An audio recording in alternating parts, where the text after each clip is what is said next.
Hello and welcome to Star Wars News and Weekly Comic Recap presented by Tales from the Darkside, the show that fits every size of Star Wars fandom, regardless if it hangs loose or won't button up. It still looks good on you.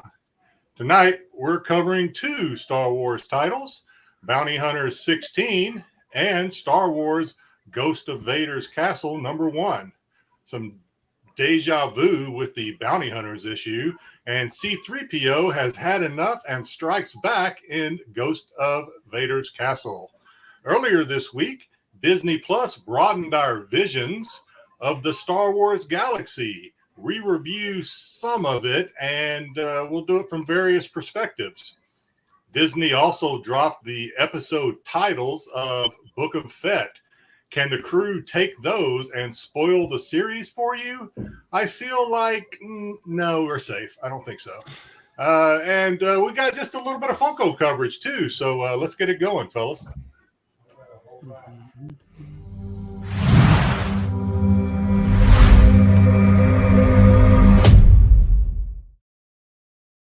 All right. Thank you, Jedi. We are one short because Pete is watching wrestling tonight, but we picked up Sam. So we have Sam. We got some anime stuff going on. Jedi, could you introduce the room? Sure will. If the Darkside had a news channel, and it does, and Tales from the Darkside was its prime show, and it is, he'd be the grumpy news director yelling at the staff. And never mind. It's Macho Man Marco. Like the weatherman, his job is to forecast things. If he says there's a chance, well, there's a chance, probability. You never know. It could happen. It's the guy behind the curtain, JJ Maxwell. And he's our foreign correspondent, erasing the lines that separate us from the unfamiliar. Sam Triple Dodgeball is here tonight. And every top-notch news show has a top-notch technical director, and he's top-notch. He's also not here, so we got our fingers crossed. But we'll see him next week. Pete, the visionary Renovision. And he's the jolly on-the-scenes reporter sent to cover festivals and photograph the rich and famous. He's been slapped by more than one celebrity Twi'lek. It's me, Jedi Johnson, 22. Still hurts a little bit. Thanks, Ruben, what's going on? Steve, it was great to have you at the compound. I hope you got home safe. Joe, good to see you. Astro, there you go. No, I did not have a sleepover with Steve. He has to go home. You can always come. I thought there was some weird variant universe variant that you were in. Yeah, I hope you enjoyed it. It was good. It was good to see them. It's good to see the friends when they come by. So that was fun. But yeah, we kidnapped Sam. He's going to help us out with visions. We definitely are going to go over some of the headline stuff. But let's go over some pickups first. Since you're in the first spot, Jedi, are you ready? Yeah, I'll show off two things. So as I mentioned last week, I've been kind of keeping an eye on eBay for cards and stuff, especially those sketch cards from Galaxy, which I think are pretty cool. Didn't get any because they're all still outside of my range. But, occasionally you see something and you think, I'll throw a bid in on this. And by God, sometimes you win it. Here is an autograph. Where am I going to do this? Of Obi-Wan Kenobi, autographed by James Arnold Taylor. Nice. And from the same seller, I have the fearless bad girl Ventress, autographed by Nika Futterman. So I thought those were pretty cool. So are those already in their like slab case or something? Yeah, they slab them for you, which I also thought was pretty cool. That's They're already neat, in the Star Wars slab. Yeah, Shannon, no, Pete. He's watching wrestling, unfortunately, with his son. That's a good thing, though. All right, I went out for a little bit, and I did get a couple things. I guess I got a couple more than this, but I can show you a couple that I got, which I like. I got all variants pretty much this week. I don't know why I was on it because it was like a dollar variant day, I guess. So I got the Poe Durham, the variant for #1. You know this one, guys. Okay, and then the next one I got. This isn't a variant, but I always get this because I like this story. It's the Jabba tape. I don't know why I'm so infatuated with the Hutts. I like them. That's Dark Horse. This wasn't $1. Cool cover. This was actually $10, but anytime you can get a 1 in 100 for $10 or less, I suggest you get it, especially if it's in good shape. It's one of these sketch covers that may use. So for $10, which this is probably my third one to this one, so I might throw into a pack over on Renovision for our next giveaway. We'll see. And then hopefully, I've been trying to. I know I heard my intro, but apparently nobody here listens to me anyways. I'm going to try to get it to work because I asked somebody to do a on GameStop. I think we're going to do something with GameStop exclusive. So this is the Vader Down, another $1 book. It's still in the polys too. I bet you it's got scuff corners and spine. Is that one by Greg Horn too, like the others? I haven't seen that one before. No. Nope, different ours. Not all of them are Greg Horn. That's why I was going to do just Greg Horn. You just did the 2 poster ones. Yeah. But it's pretty dope for now. Actually. Still in the package and everything, and yeah. So that's what we got for Pit. Does anybody else know, JJ? I got one. Oh, JJ always one thing. This is related to gaming, not GameStop, but a little half-price books pickup. They never have any comics I like. When I go to my local half-price books, like can never find jack there as far as comics go. But nice game. Yeah, Force Unleashed, the Ultimate Sith Edition, and check it out, complete with collectible cards and all that stuff. So. Oh, it's got everything in there. Yeah, fancy. Half-price books, believe it or not. Nice. Perfect. That's it. That's the only thing I got this week. There is a black and white one. Yes. Sweet JJ. Yeah, JJ's getting sweet too. All right, let's start it off because I think we're going to go through the comics. We might go in pretty fast because we've got some great segments. Maybe they could be a train wreck. Look, Shannon kind of called it already, and it might be right. We don't have Pete here, so anything goes. It might be a train wreck, but I think some of them are going to be kind of a little bit enjoyable. So let's see what we can do. Let's get through our comic reviews first for this week. Then we'll run into the Vision stuff. By the way, for Vision, I don't know if we're clear about this, but Jedi did not watch Vision in English, right? How'd you watch it, Jedi? I watched it not in English. I think it was Japanese. Very good. Pretty sure. Like Swahili or something. So we'll have him do a review of the Japanese version of Visions. You don't speak Japanese, do you, Jedi? Not fluently. I know a little bit. I lived there for quite a while when I was active duty, but I was too stubborn to really learn the language thoroughly. I speak a couple of phrases. Good. I didn't recognize anything in the Vision, so excellent. Are you familiar with the? You didn't hear where the? Are you familiar with this? Sorry. No, Are you familiar with the song "Turning Japanese"? I am. Okay. And, all right. Well, that's a start. Yeah. All right. Well, that's good. There we go. Pretty much how that segment's going to go, too. So let's get into Vader Cat. You know what? Solo Wookiee's still on vacation, unfortunately. I know over a year ago, we used to rave when it was just like me, him, and Mike Morello about Vader's castles, how much we loved them in their covers. I still like kind of what they're doing here, especially because Dawn of the Dead is kind of, I love Dawn of the Dead, so I was excited about these 2 covers that came out, the A and the V cover. That's actually some of my favorite zombies. We go back to Vader's castle. It's kind of picking up after this is like the 3rd installment, correct? 3rd installment of Vader's castle. I think. Fourth. I think. Wow. All right. We've got the Crypt Keeper / the what do they call these guys? Not Sith Apprentice. What do they call them? Whatever. Acolyte. The Acolyte is in there. Yeah. And he's showing a little flashback to the last Vader castle and that he's going to try to bring back the Vader from the dead. Fair enough. Then we get the Graph Kids. They're in a cool building. This is kind of cool. I wish they would do more into it. This might be something cool if they ever do get into, if they ever do like a cartoon version of some of the craft store. Because remember, these graphs, although they do have High Republic connections, also are kind of in some of the kiddie storyline books. Like their little readers and in the adventure comics. So if they ever do a graphs thing, it would be nice if they get into the graph archives on Orchis Sec 2. It's kind of like a huge library / dormitory.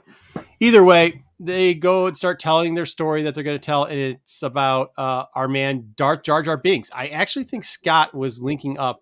We've always heard about the rumors of Darth Jar Jar, and I think this book kind of clues in that there is actually a Darth Jar Jar. So the droid somehow can start infecting each other. And it's very zombie-ish like. Since Computer virus? what's that? Computer virus? Yeah, but it isn't. It's like a computer zombie virus. I don't know. I don't know. It was all right. It was kind of cool. Well, they get a hold of Jar Jar, and then this is where we're saying I think he does have it because everybody's always questioning if he's just a goof. And I think this is where Scott teaches us that no, he actually has this awesome force power, and it's probably he just doesn't use it because he's part of the dark side. He gets with his tongue this sheet and slices off Anakin's metal fake arm that's trying to somehow kill people because it's possessed. Like that. If he's such a clown and he doesn't have these abilities, I'm pretty sure he wouldn't be able to do it. So I definitely think he is. I think this is our proof that we've been looking for, that he is force sensitive. Somehow now I don't get this part. R2D2 links up with C3PO. Then now all of a sudden he's possessed. So they go into the thing, and it didn't look like they could possess organics, but apparently they could because at the end of the story, Darth Jar Jar is now Darth Zombie Jar Jar. So there you go.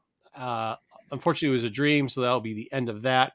They do show that this is going to be kind of interesting. We got the 50-foot Wookiee attack next time, but this link up right here shows that the Graf's robot betrayed him. But somehow it looks like there's so many references in this book, Yeah. like horror movies to that is like Forbidden Planet pose there, or like the last panel. Absolutely. I don't think that's Vader in the background, but I think they're trying to make it sound like it's his Lord, but whatever. I don't actually think it's Vader. But they are trying to bring back Vader. It's a good book. I thought it was good. I don't know what you guys thought about it. I think it's right on par. I'm gonna miss it. This is the last series. Yeah, that's gonna suck. Yeah, I'm gonna miss it. It's like a Halloween tradition at this point. Right. Yeah, they got it out early this year though. Yeah. Usually I thought it was a couple weeks later. Either way, next up is Bounty Hunters, and like JJ said in the intro, Jedi said in the intro, unfortunately, it's a rehash from a book like 2 weeks ago. But I cut that portion out of it and I fast forwarded a little bit and just took out the sections that we really want. So it's pre the War of the Bounty Hunters. What was that, number 3 or number 4? Was it 3 that we reviewed last week? So It starts off pre that, where you see Valance actually flying in. He does a little flashback where he calls his girlfriend. I do like this added in adopted kid and girlfriend that he's got in here, which is kind of dope. I think it gives him a little bit more humanity or a human aspect than the original Valance in the original Marvel run. And also they can do a lot more things with it. She's part of on the Rebels planet. However, they get back to Bosk. If you remember from War of Bounty Hunters, Bosk got locked up by Boba Fett, wasn't it? Outside, where he trapped him in because Bosk was coming after him. He blew his legs off. Yeah, and blew his legs off. And he was supposed to be able to... Well, is his leg still blown off? Because I thought he regenerated him already. He said he was going to regenerate. They'll just come back, is what he said. Mm-hmm. So I assume. So we're not sure if they're back yet. We'll check out this. But I don't know if he's got like a Darth Maul thing going on there. Yeah, because later on we'll show you what happens.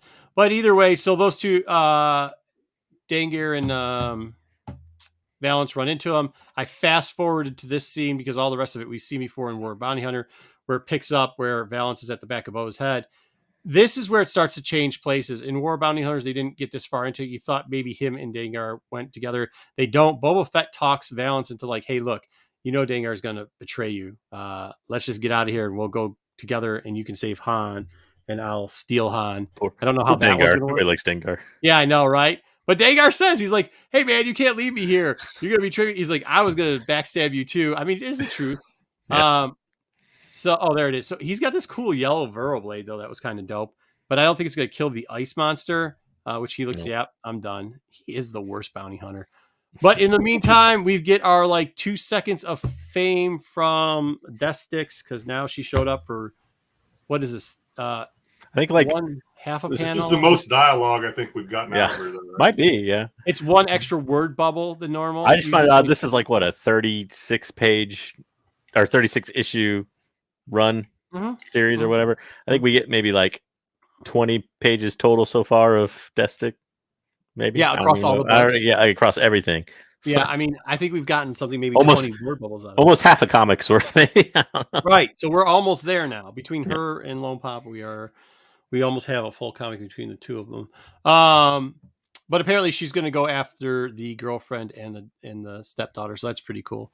So I'm not the only one that was disappointed that Dengar didn't die.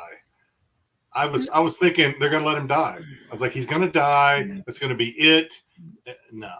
Yeah, well, we know that he's not dead because he shows up later on. Mm-hmm. So we know he's not dead. But Yeah, no, but it would be nice if they ate him and then spit him out, a la Sarlacc, Boba Fett. I think that's a possibility. That would have been fun. Yeah, it's But- kind of like Ochi's the same way. Ochi, Yeah, just like being we know Ochi's he dead. dies randomly in the desert later on. Like I know he's not gonna like. Well, it wasn't like randomly. Wasn't it Luke Skywalker? Or did Luke Skywalker find him dying? I can't remember. Well, yeah, but I mean, my point is he doesn't die in these series of books. When does he show up again? Refresh my memory. I'm drawing a blank. He shows up later, and yeah, because this is pre. Is this pre Jedi? This is pre Jedi. Post. Yeah, pre Jedi, post Empire. Post Empire. Yeah, so he was in Jedi. No. Oh, you're talking about the movie? No, in the comics that were around that time. Yeah, I guess they could. Yeah, they could They kill. could kill him off in the middle of it. Yeah, they could. I don't know though. I don't know. I've almost come to around to the feeling that like they're not going to kill anybody off that stuff. Yeah. No, I'm the same way. I agree. Yeah, but I the thought stakes are maybe, too low. But yeah, I thought okay, they're going to kill somebody. They didn't. Mm-hmm.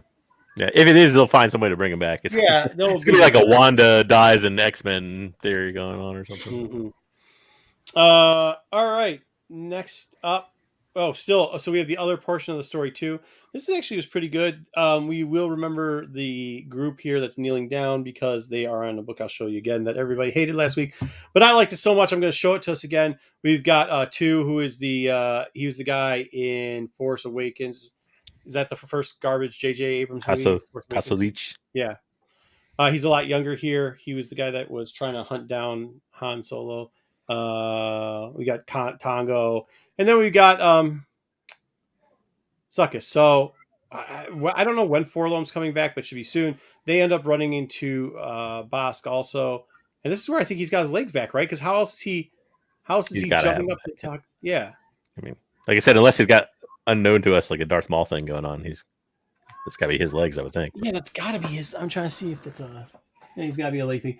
Either way. So we got Valera. For some reason, they did a one page with Valera and one of Kira's assistant.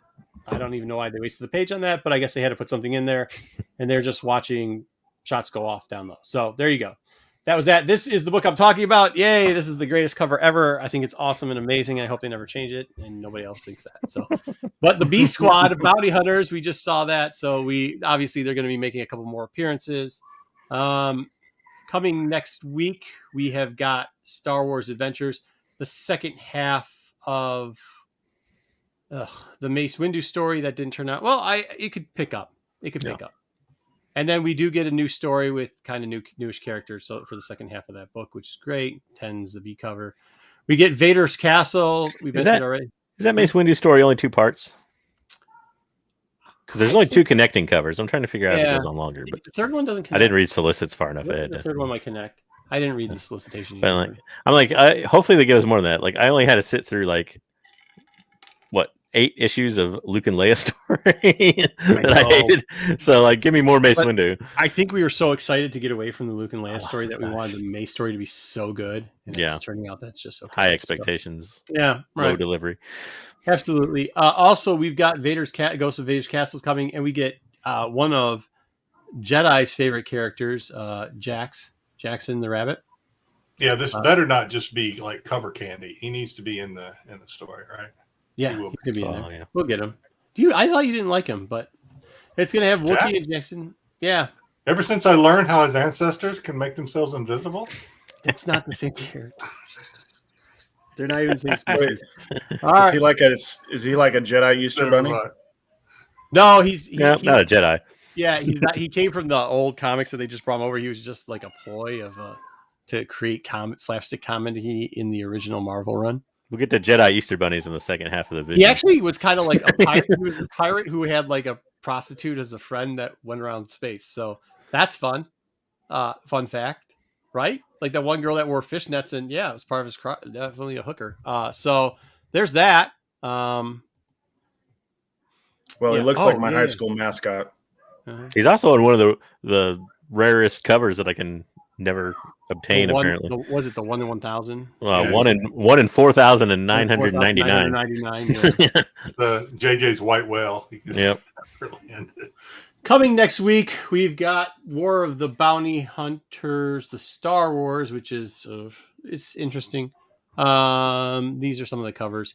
I would like to add a correction because I did say, hey, they never actually made this card backing, and some people, including somebody who's not here, said, yeah, of course they did. And so I decided to look it up because I was like, I don't remember. In that card backing, they actually didn't make it in the original Star Wars card backing. They did, however, make a tri backing in Europe, which is the one to the left. And then, of course, they made the Power of the Force.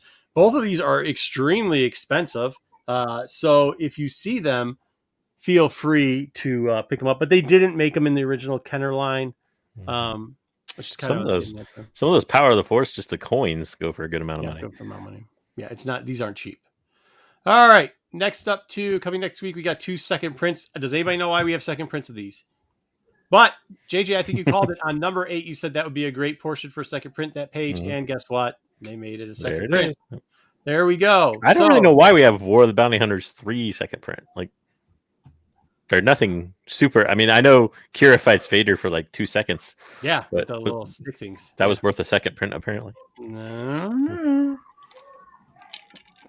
That's not even the one Boss lost his legs in. It was the one before that, right? No.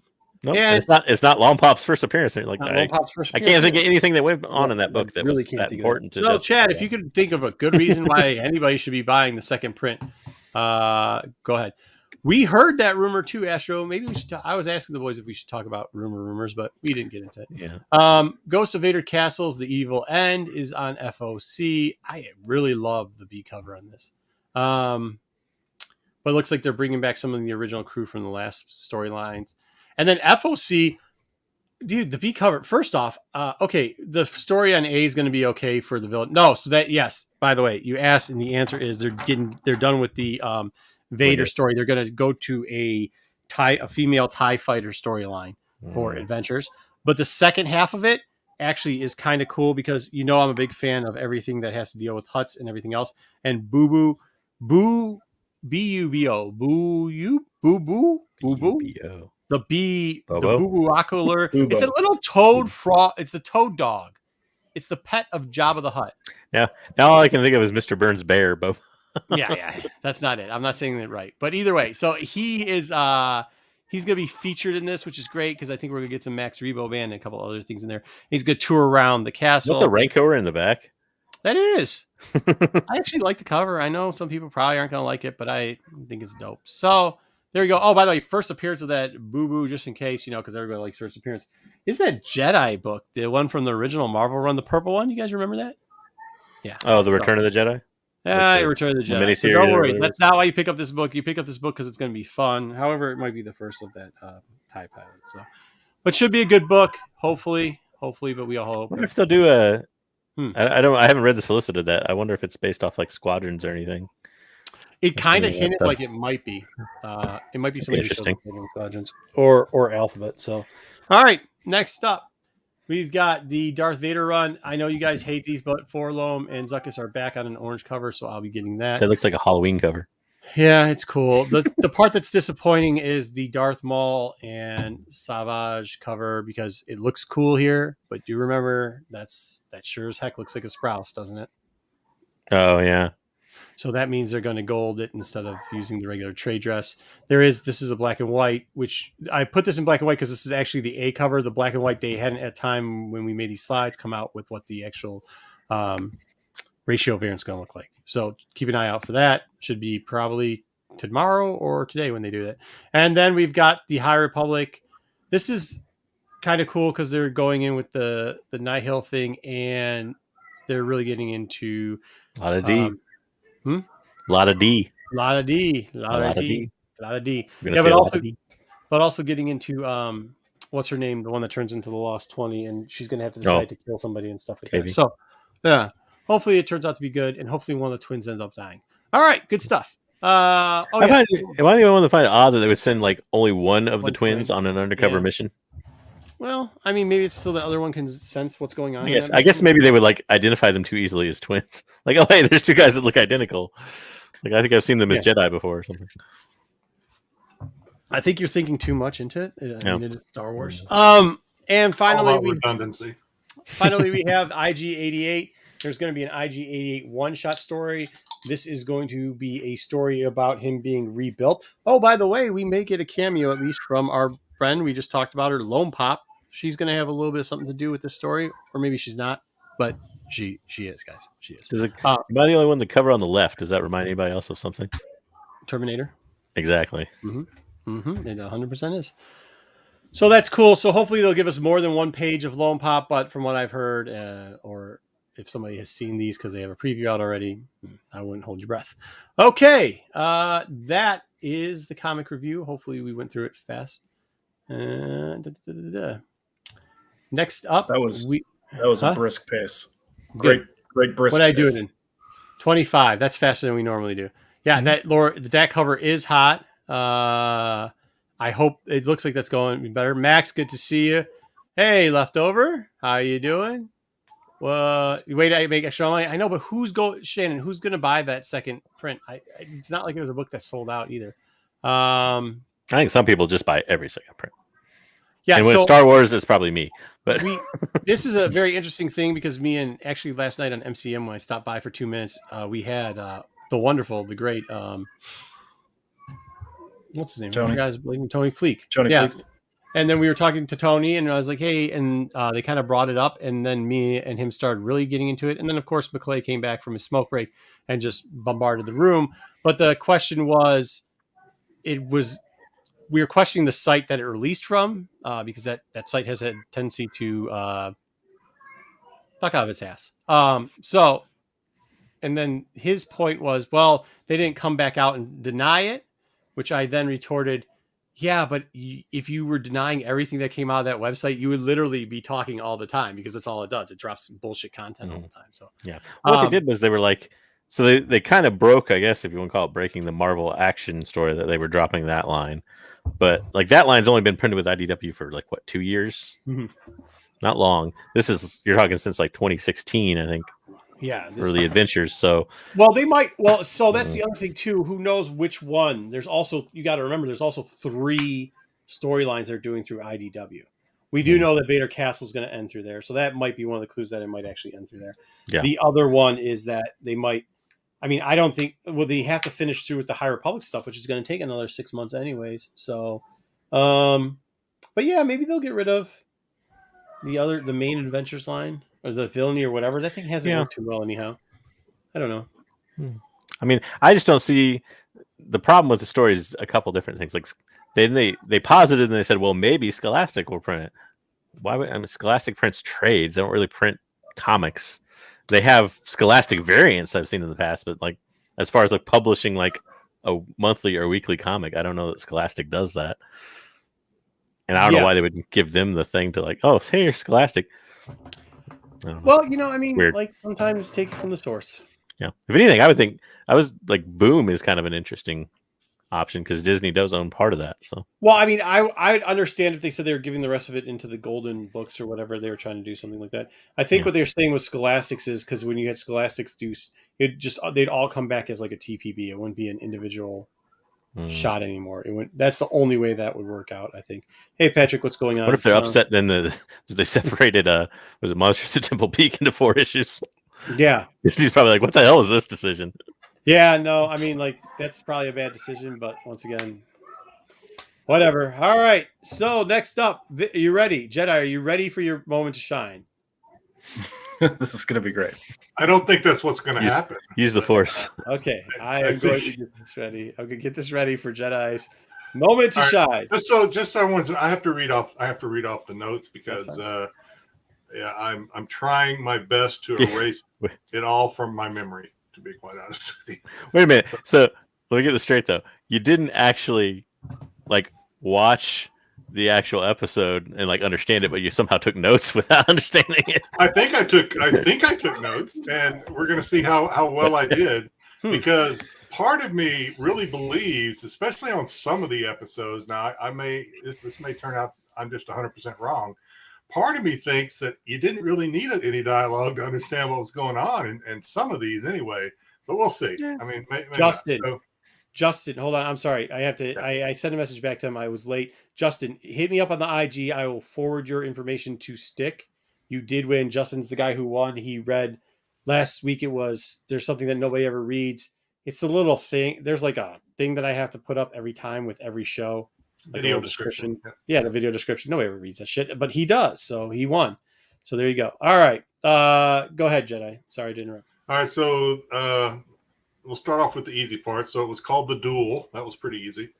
It was in black and white. So apparently there's this dude.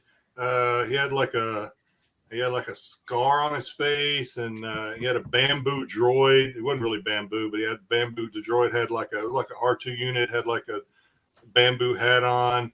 At first, I'm like, he gave the guy at the bar a bunch of money, or I said he's either like a Robin Hood or he's got like a really big bar tab. I don't know which one. So he's in the middle of all that, and then the stormtroopers come in. And I realized right then and there that stormtroopers are dicks in any language. It really doesn't matter. And I think they were hunting rebels. I think that's what they were doing. And then there was this Sith. I called her the Stiletto Sith because she wore stiletto heels, that has to be comfortable. And then there was some fat guy sleeping. I couldn't tell if the fat guy's sleeping. Obviously, he wasn't important. I don't know if he was sleeping in the walker thing or if he was sleeping in the ball. I don't know where he was. And then there was a little girl who like stood up against the Empire and said, "No." I don't know if it was a girl. I think it was a girl. Don't interrupt him, JJ. Yeah. Said no. And then the Jedi apparently didn't care until his droid got shot in some crossfire, and then that kind of pissed him off. And then the droid, I think, was a distant cousin of BT-1 or something because he had some firepower. And maybe he was like the base model of BT-1 before all the upgrades. And so they went through and just kicked butt. And then they had the one-on-one showdown. And their lightsabers don't extinguish, so I don't know how they don't cut their leg. But I think they won in the end. Cool. Yeah. Well said. Yeah. I like the guy that was sleeping. He was definitely sleeping. Yeah, I don't know what that was all about. You miss a lot when they're. All right. Next up, good review on that one. Oh, right, did okay. you like it? Did you like it? Did you like number one? No, I didn't. Okay. All right. No. I guess 1 to 5. okay. What'd you get on it? I liked it. I hated it. No. I disliked You liked it less. it, I disliked it less than some of the others. Okay. Let me ask this. I don't mean to interrupt, but let me ask this. You did realize the connection to like the old Japanese movies, right? Just the visually, at least. Yeah. Yeah, of course. Okay. Okay. Yeah. That's it. We'll go over It what didn't move me in any direction though. Yeah, I don't think he's a big Kurosawa film. Okay, all right. so the next one's Tattoo Rhapsody. Mm-hmm. This was the one I disliked the least. So there was it was like a Padawan or something. Padawan Force sensitive was running from Boba Fett because Boba Fett was hunting him, and he gets away and he joins a band, and Boba Fett goes after him, and then Boba Fett can't read my writing here. Boba Fett. Boba Fett. So it was like a Jabba's band or something, or Jabba's son or cousin or nephew or whatever. Jabba's son's band. He saved him from Boba Fett. He was like, hell no, I need a lead singer. So they run away in their white van spaceship, and then Boba Fett catches up to him and shoots him down.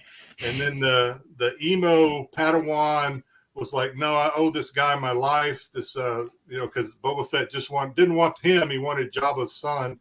So the emo Padawan was like, no, I owe Jabba's kid my life. So we're going to go I thought they were going to rescue him, but it ended up playing at a sold out gig at Jabba's palace. And then they were like videos. So they go like galaxy wide. Everybody loves them. And somewhere along the line, he turned his lightsaber into a microphone. That was pretty cool. And then, Jabba became a fan, and even Boba Fett was tapping his foot. So that was pretty cool. No, that's the one I liked. I disliked the least. All right, cool. Next up is 3. That's kind of what that was about. Yeah. Am I doing all right? Okay. Yeah. Hey, look. This is where I go off the rails, I think. Okay. This is the one I did not like this one at all. This one's definitely tough to understand with there's twin, no audio or no word. Oh yeah, this was tough to watch live. So at first I thought there was like some Vader twins going on here, and like they lived on the same ship, but they were like separated at the middle of this twin ship. I was like, I don't know. You actually got it right, 100%. They're both on the ship, but they're like, I don't know what's going on. Why they can't like be good neighbors? And then there's like a giant crystal that was powering the super weapon.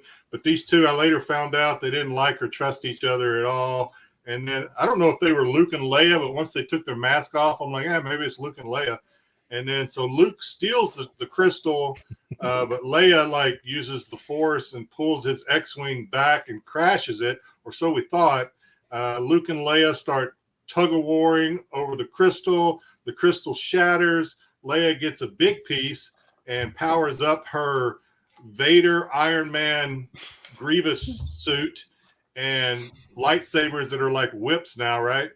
Yep. And cattle whips. And then Luke, he gets a smaller piece, but he supercharges his lightsaber with that. Yep. Leia blasts Luke into space, so she wins. I guess their little fight.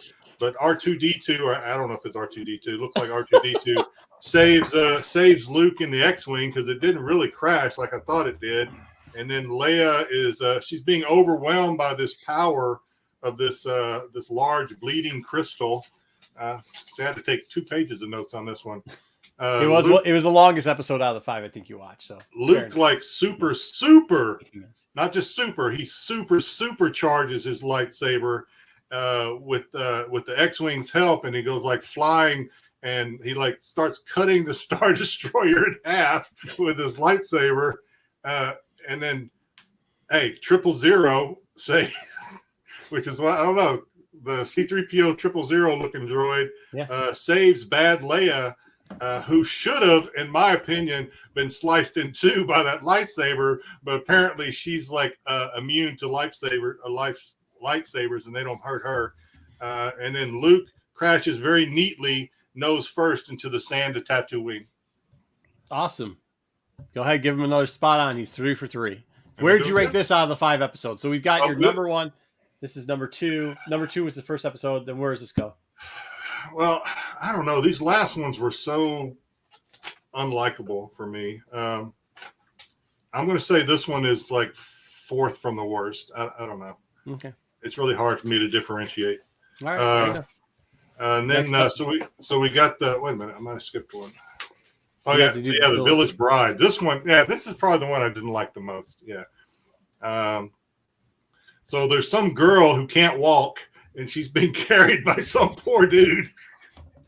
And I later find out, I guess they're getting married by a magic rock, and 2 people are watching, and I'm like, is this their parents? Who is this? Who's watching these 2 people? It's kind of creepy. So then there's a wedding banquet, and their friends like feel betrayed by something. I don't know. I don't know what they were being betrayed by. Maybe they didn't like what was served at the wedding. I don't know. And then I can't read my writing. Oh, one of them is So the one lady that I thought might be the parent, she's like a Force user, I guess.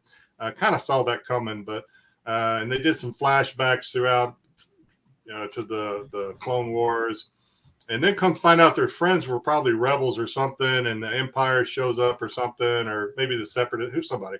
And then they're going to like kill their friends, and the mom Jedi comes in and stops the laser blast and is like, no. And then she's like, the other dude was like a sniper, so he's like starts shooting these droids from the mountains, and they all get away, and not they all get away. The mom Jedi gets in a ship and leaves, and the sniper guy is like, hey, thanks a lot.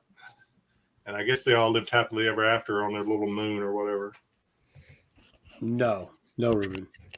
All right, cool. You're dead on though. Got it right, 100% again. You're 4 for 4. Man, now I'm getting. And you ought to be doing these without notes. Yeah. All right. Last Your one. notes are spot on. We ought to just have you do it from memory. Yeah. Oh, that would yeah. I definitely need to study.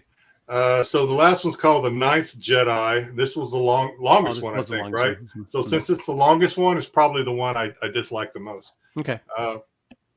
So this girl is lives with some, I don't know, her uncle or something, and they like fish. They got these big rod and reels, and they're like fishing for like asteroids out of the sky that have crystals and stuff. Because her uncle like uses them to make like black market lightsabers or something like that. And then it like flashes back, and it's like then it goes to this group of 8 Jedi. I don't know if it's really 8. I didn't count. I assumed if she was the 9th and they were the 8. So there's a group of 8 Jedi standing around. They're just like shooting the bull. And then it goes back, and the bad guys are like some sort of samurai droids fly down. And the dad sends the girl running away with a bundle of lightsabers. Like, here, take these and protect them. And then goes back to the 8 Jedi. And then there's like the big wise droid Jedi who has like the kind of Darth Vader voice. Gives the other Jedis like this Excalibur lightsaber thing. And then they're like very, awe of this thing. They're like, and I think they like light it up and like, ooh. And then the little girl, like she's a Padawan now. She's some sort of force because she's like doing some pretty cool stuff to evade those bad droids. And the droids, apparently droids drink tea on this planet wherever they are. Yep. And true. the girl finds, so after drinking his tea, because it's tea time, the droid flies her to the 8 Jedi, and that's when like I completely I lost the bubble at that point. I'm like, I don't know what is going on. First I thought like the 8 Jedi were really Sith, and they were tricking us the whole time, and then I got like confused because the droid, the big droid with Darth Vader voice, he had like some little dude in him, and I guess he was good because his lightsaber was blue or something. And at the end, I didn't know what was going on. I don't know who. I was strictly going by the cover of the lightsabers. If it wasn't for the lightsabers, I don't know who's good and who's bad. I can see this being confusing. Yes, I can see it as being confusing. Good job. Hey. So, yeah, I didn't really like them, and we can get into more of that after you do the legit review. I'm really, I don't know if Marco's going to want me to do this again next week, but I'm really not looking forward. Guys, give us a thumbs up. Give us a thumbs up. We had like 34, 35 in the chat. We get 10 thumbs up. He's doing it again next week for the back half, which, by the way, next week I will agree with the chat. They had one of the episodes next week I truly enjoyed. I thought it was a gem among all of them. All right. So good job, Jedi. Congratulations. I think everybody, pretty close. Not really, but yeah. I like the sleeping guy. By the way, spoiler alert, he's dead. So here we go. Yeah, that's what dead people look like, apparently. All right, so let's figure out. Oh man, I almost just shut it all down, didn't I? Yeah, I don't really know how I'm supposed to do a review of these things now. Nah, you and Sam could get on to talk to it a little bit better. Maybe go over what actually happened. It's going to be a little duplication. Yeah, just tell me about that, especially the last one. Last one, just I don't know, man. That one. You're the guy. All right, go through and kind of tell us what you guys thought about this. I'll tell you this. I thought this out of the group. There's 2 of them that I wouldn't mind watching again that I actually liked. And it was this one, the duel, and the other one that I liked was the band one. So, but here, have at it, Sam, and now it's Sam and JJ's turn to tell us what really happened. Well, right. I think it's interesting to give a little bit of background. Not all of these directors are veteran directors. The director of the duel, for example, most of his directing has been in the form of video games, and this was like his first short film direction, and you can tell he's got a lot of experience with the kind of technical stuff, because while it's all black and white, there are little bits of color in the lighting here and there throughout the duel. It was a really cool aesthetic in my point of view, but the story, Jedi nailed the story pretty much, but those are bandits, by the way, Jedi, not stormtroopers. They're yeah, just wearing the stolen bandits. stormtrooper armor. And he's a Ronin.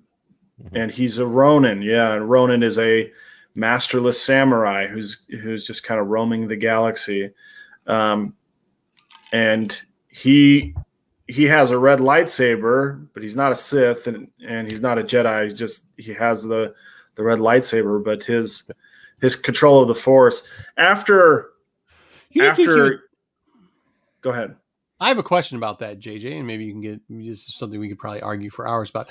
I understood that the one group was Rebel Sith, right? So they are from other Sith faction. I thought this had a lot to do with this guy must have read World of the Siths, and like that's kind of how I saw it. Like the Ronin was an outcast from a other Sith clan that he appeared to be like a Sith hunter. I don't know if you ever like from the Galaxy's games. Yeah, sure. Like they went around and collected like the Sith crystals or Sith lightsabers.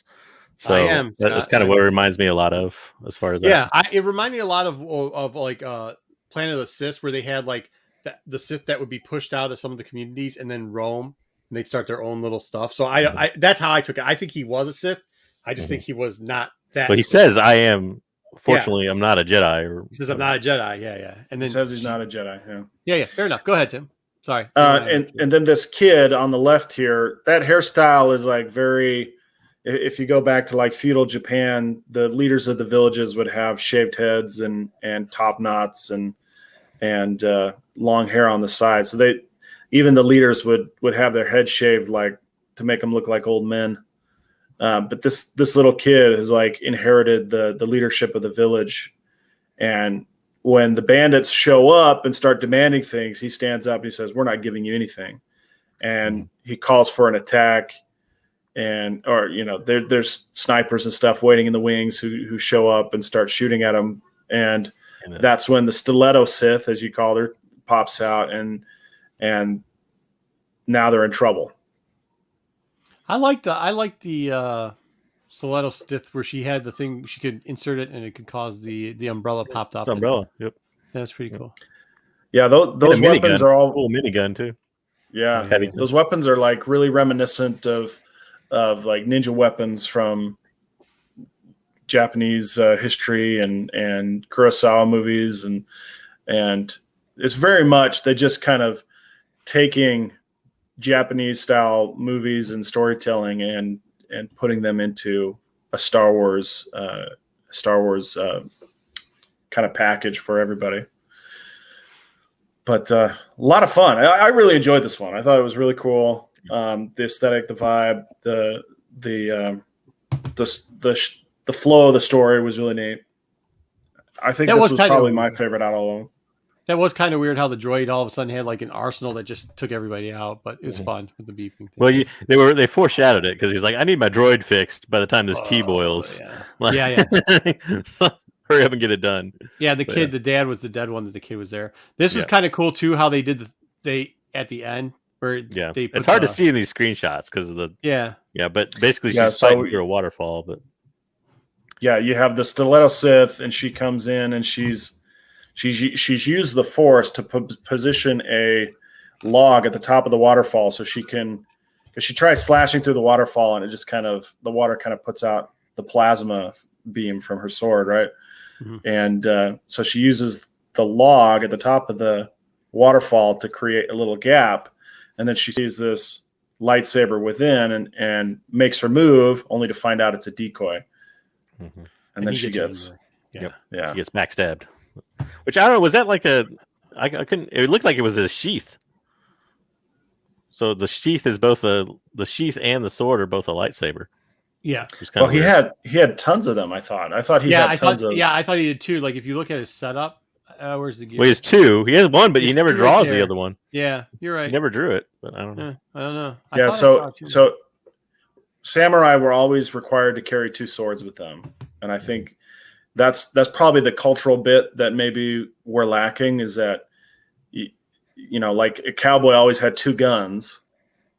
A samurai always had two swords. So he just put one in that statue, and then he had the backup to make that final move. I thought this was. We've seen the chat, and there's a lot of people. Maybe that's what saying makes him the Sith rebel, because Darth Vader says you only need one. Yeah. Yeah. Right. So he's got a bunch, and he gives the kid one and tells him to get off. And then here we go. What'd you say about this? I know there's a real. I just put the book synopsis up there in case anybody wants to go back and read it. But basically, so I find it interesting though in the synopsis because it says the Jedis are loyal servants of the Empire. I don't know if that was a misprint in the back. So this is the synopsis. It's on the back of the book that they give you, and it says 2 decades later, the Jedi services are feuding with lords. So basically, like I couldn't figure out there is a Sith rebellion that fails, which probably that's where the Ronin comes from. He's probably part of the rebellion that fails. But are the Sith the good guys? Because why would the Jedi be loyal service to the Empire?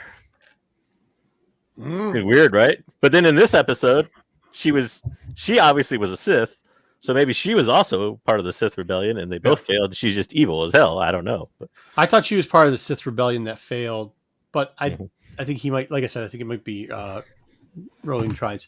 Yeah. We got to read it. We'll see it. We'll figure it out. It doesn't come out till October 12th, so we'll obviously also be interesting. He's an interesting character that I would love to get background on. So I'm definitely going to be reading the novel. But absolutely, because like Sam said, it's a masterless samurai. Like, so who was the master too? Yeah, fair enough. I mean, there is the Sith rule too, and all that stuff. Yeah, but that's why I was bringing up the stuff with the Planet of the Sith is because that wasn't the case. You know what I mean? Like we know Rule of 2 from the Palpatine stuff. Yeah. Well, Rule of 2 was mainly Bane, but yeah. Bane, yeah. But even before that, I mean, there was Sith 1, stuff like that. So, they've always used different types of Sith. I will agree with chat on this. I thought this was, for somebody who isn't generally into this was a standout. This one right here was the standout out of all of them, which is kind of tough because it's the first one, and they started off good. So there we go. The second one, guys. This is the hero's name's Jay, huh? Jay. In English, he was voiced by Joseph Gordon-Levitt. And it was cute. I thought they did an animation style that's very like cutesy. Had a very childish vibe to it. Do you know the studio, Sam? Cooler. I don't know. I don't know. I ever saw anything they've ever done. Yeah, I'm not familiar with it, but it's very reminiscent of Soul Eater. The animation style reminds me of Soul Eater. It was just like real cutesy. Wasn't a whole lot of violence. The stakes were, someone was going to get executed, but they didn't really show a whole lot of the execution style or the platform or what they were planning on doing. Even Boba Fett looked like, he had the big head and the small body proportions. Short. Yeah, they call that the chibi style. So he's looking very chibi. It just was very childish. Was the Hutt supposed to be the nephew?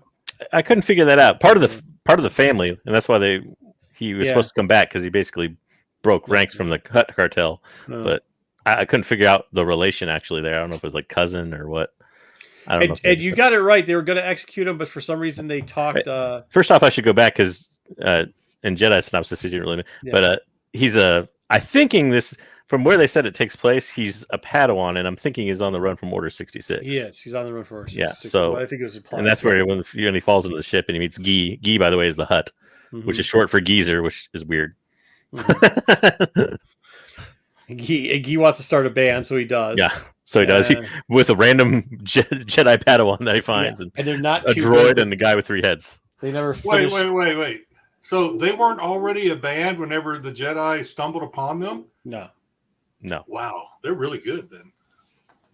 No, they're not because they never finished the show. They haven't finished the show. They mentioned that. They always get chased off by the heavy hitters. Yep. Yeah. It sounds a lot like the music my kids listened to when they were teenagers. Awesome. So, yeah.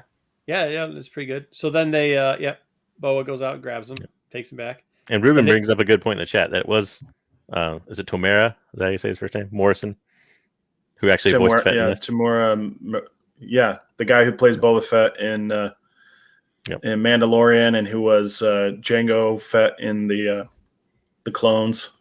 Mm-hmm.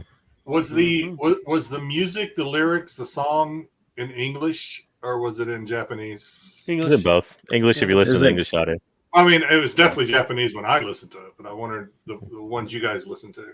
Yeah, no, they had Joseph Gordon-Levitt was sitting there singing. Yeah. Really? Yep. 100%.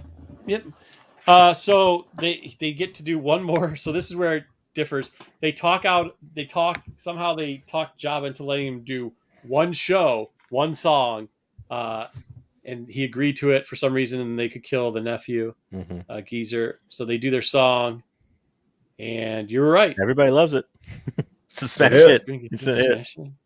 Even Boba Fett sitting there sipping his. Yeah. I'm gonna say it's boba tea. I don't know. Yeah, sipping on the boba tea. So they let him do a second song, and I guess that's the end of it. And then they con Jabba into becoming the record producer, I guess. Yeah, somehow. Yeah, he becomes their manager. He's booking gigs. He's booking gigs cute. for It him on wasn't bad, Tatooine. right? Like, I mean, it was. Who better to be your manager than the Hutt cartel? I mean, it's like the Godfather. Nobody's gonna mess with you then. I mean, it wasn't terror. Not all Star Wars is for everybody, but I didn't think it was the worst. By far, I didn't think it was the worst. Pure Star Wars fans it's weird because I know Jedi watched it in a different way, but like it's weird that he thought this one was kind of his favorite because like if you look at like Star Wars fan response of just Star Wars fans, not people that know anime well, but just Star Wars fans, like a lot of them thought this one was the worst one. I liked it, but I liked the Hutts. Yeah, I think because I didn't really need a whole lot of dialogue to really understand what was going on. Yeah. And the way you were watching it, I think this one played out really well, probably. Because like you said, besides the nuanced things like Jabba becomes our manager at the end, like you don't really like need the audio or anything here. Yeah, but this is like the shortest one out of all of them. It was easy to. I mean, it was mindless, right? So, I mean, how bad? Yeah, it's pretty straightforward. What are you upset about? Like, of the episodes that were rated on IMDb, this one is the lowest rated out of the 9 that have been released. Yeah, really. But yeah, it was just lighthearted. There weren't any lightsabers. I mean, not really. Yeah. Well, I think the order they put them in was a bit of a shock to people because you had the duel, which is this, which I think that's what people went in there and thought like the whole thing was going to be like. Like I don't know if they thought it was going to be like What If, where it's all the same style or something. Yeah. But for it to be a true anthology, that's what this is for different kinds of animation to be in there. Anyone else think that it's really dangerous to convert a lightsaber into a microphone? I mean, that is what his lightsaber didn't work. Yeah, his lightsaber didn't work. So he just but started working. You're right. Fair enough. But yeah, if he cuts off his face in the middle of a show, we know what the issue was. Yeah, I mean, it was silly. So it was what it was. It was like watching one of those Ewok cartoons. All right, next up is the twins. Yep. Yeah, this one seemed like a what if, Seemed like what if Luke and Leia, instead of going wherever they went, they ended up with Vader. Yeah. So what it is timeline wise in the Star Wars, this and another episode are the only two that actually take place after the episode 9. Yeah. So, and this is basically crazy Sith acolyte cult basically breeding these two twins to become basically the leaders of the new Sith Empire, more or less. And creating a mega weapon that can blow up planets. Yeah. Because that old trope. But the look of the sister, like her look is very much Darth Vader. Like her helmet. Yeah. Both of them have power suits or whatever you want to call them. Yeah. Like hers, it's like she's trying exactly to mimic Vader's look with just a little bit more of anime dramatic flair. Which I thought this graphic was interesting because the way they're kind of explaining it working, like it looks almost like it goes. I don't know if those are supposed to represent their respective Star Destroyers, but it almost looks like the power has to go through their suits. So I'm like, once he busted off his suit, doesn't that shut down the weapon? I don't know. Yeah, I thought so too. I don't know. It was weird the way they explained how it worked, but it's Star Wars. Super weapons have always kind of been like, which actually this kind of reminds me of a weird super weapon that they've built in like other things from like Legends.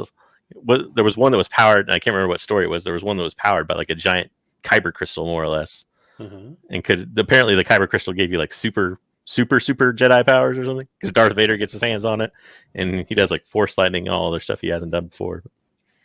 The acolytes looked really creepy, and having the Children of the Corn was messed up. Yep.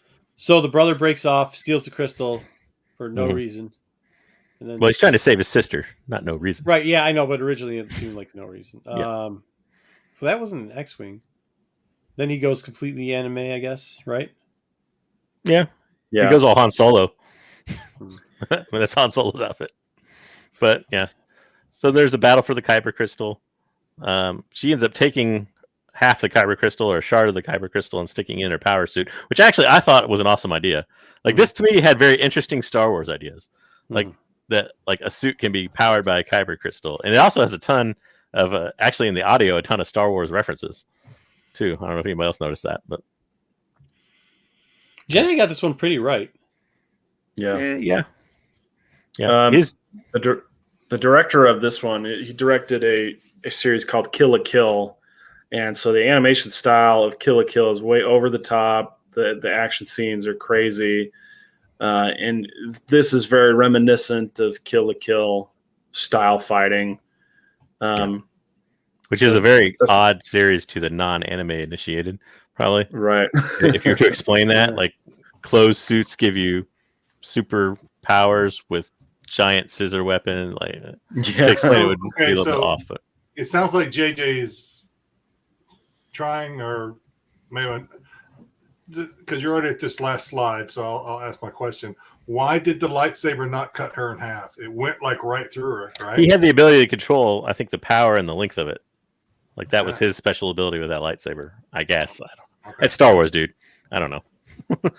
I mean, I just wanted to make sure, or if there was something in the dialogue, or that obviously I didn't get a hold of, that would explain how that happened. So, not really. No, I wasn't. He does explain that. He does explain that it's too dangerous or something like that. Actually, it's the droid's idea to put him on the front of the X-wing. The X-wing, and which takes off.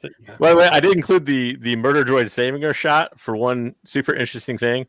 Okay, we have humans outside in space. Right. Now, she is originally wearing a power suit, but he isn't. And at some point, she loses her power suit. Why does he have a helmet on? He's a droid. He's not breathing anything.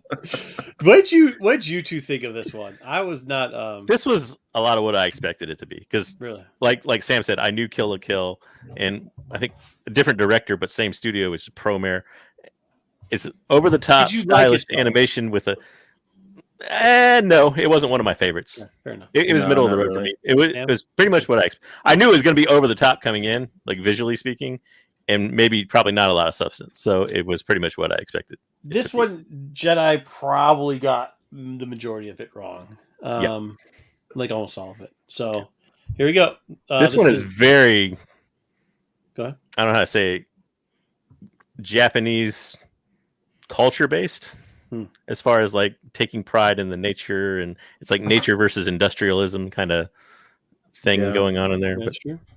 Like the Shinto faith and the sacred bride, and making sure that she doesn't dirty her feet. Yeah. It wasn't that she couldn't walk, is that she didn't want to have her feet soiled and become impure before her wedding. Yeah, because they have to go up to the shrine. And once she started walking later, I kind of put that together. It was something to do with the ceremonial. Which, by the way, that guy's got to have at this point freaking like massive thighs doing squats. Because he carries for like the first half of the episode. Now, I thought this lady, the hero here, you had her listed as F. She reminds me of Lily from the manga that we've been reading. Yep, visually very much so. Aesthetic.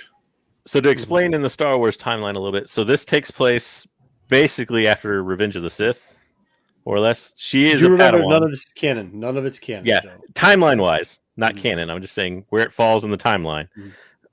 This would take place after Revenge of the Sith, and basically the Jedi Order has kind of scattered of who's left. She's a Padawan. She still has the braid there in that shot. Who's basically kind of, throwing away the Jorder and is on the run. And I don't know what's up with the face mask. I guess maybe that's to hide her identity partly. Because they don't really explain that part of why she wears the face mask.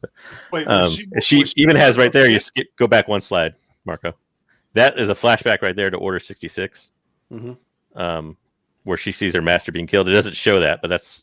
If Jedi had the audio, it could understand. You could actually hear them killing her Jedi master like the stormtroopers. But...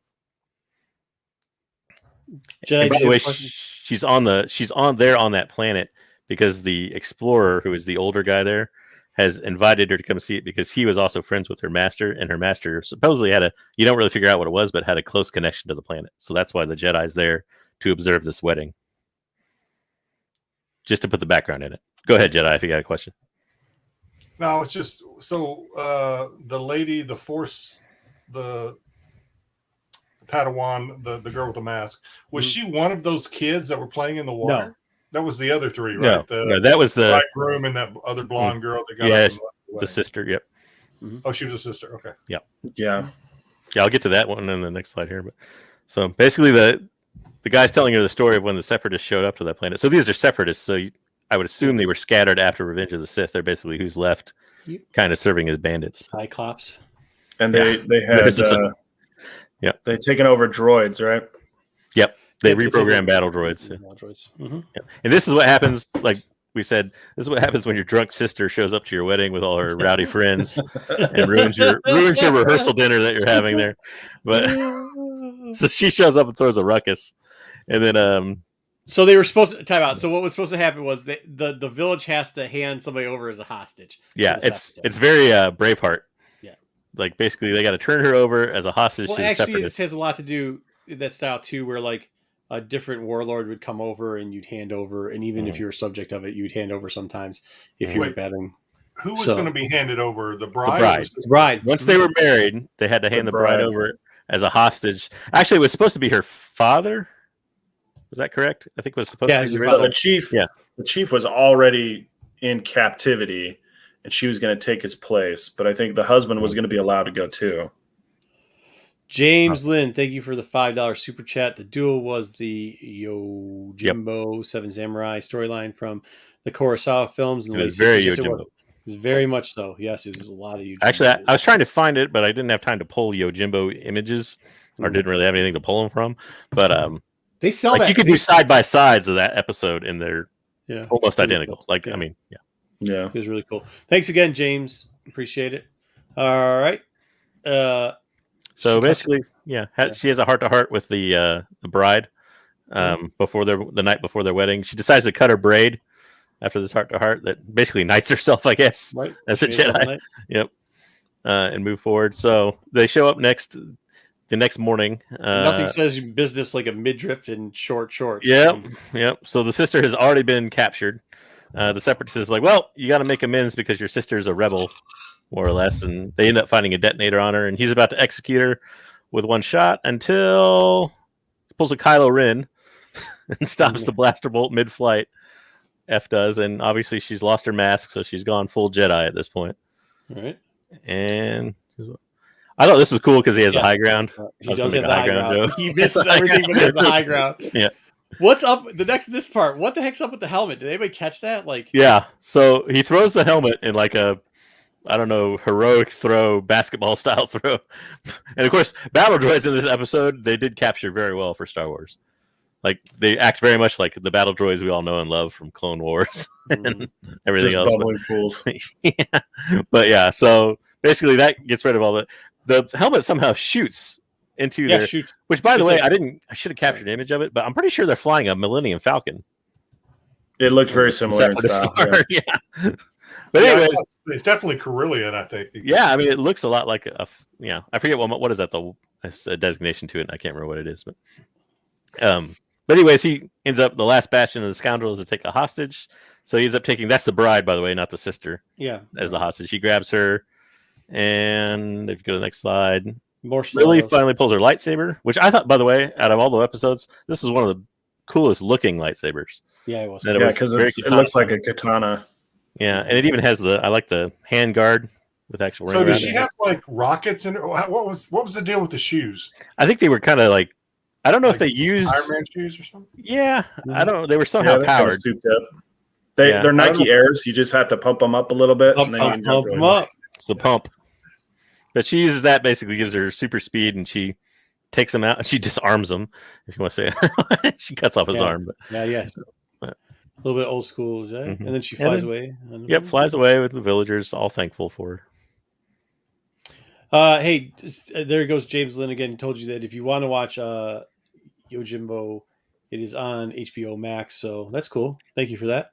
All right, Sam, I'm interested to know what Sam thought of that one because I know. What'd you guys think of it? Yeah, Sam. As that episode of the last one, mm-hmm. the bride. Mm-hmm. I thought it was pretty good. It reminded me of like the ninja escort missions, from Naruto, where they're going into a village and they're just there to kind of observe and keep the peace, and then things kind of go haywire. But it was an okay storyline. Felt like all of these are just really giving you a glimpse.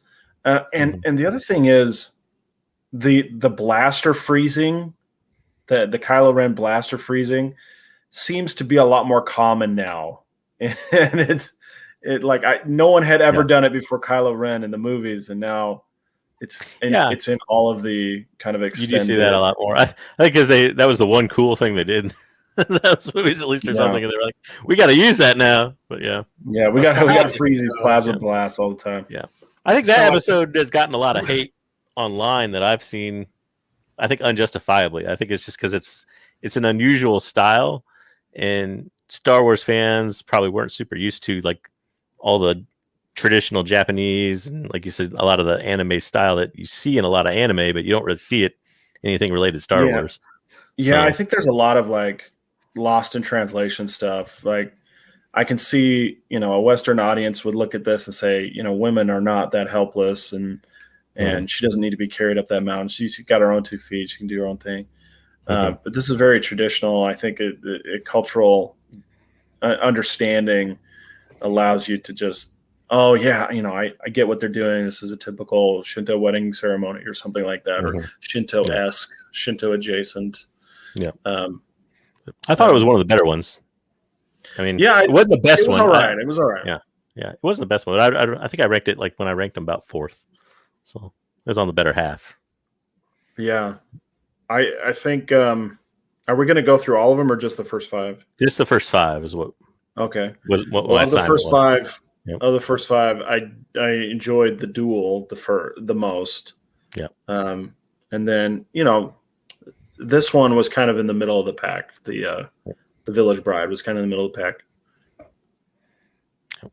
Yeah. And this Ninth Jedi, so I think this is the longest one. Yeah, I forget 23 minutes. Yeah, I think the longest one. And the production IG, probably the biggest studio in this thing. Would you say? Or one of them? Yeah, for sure. Yeah. So we got it cycling through here. But basically, you get these. How many of them were there? 7? I think they ended up showing up at this temple.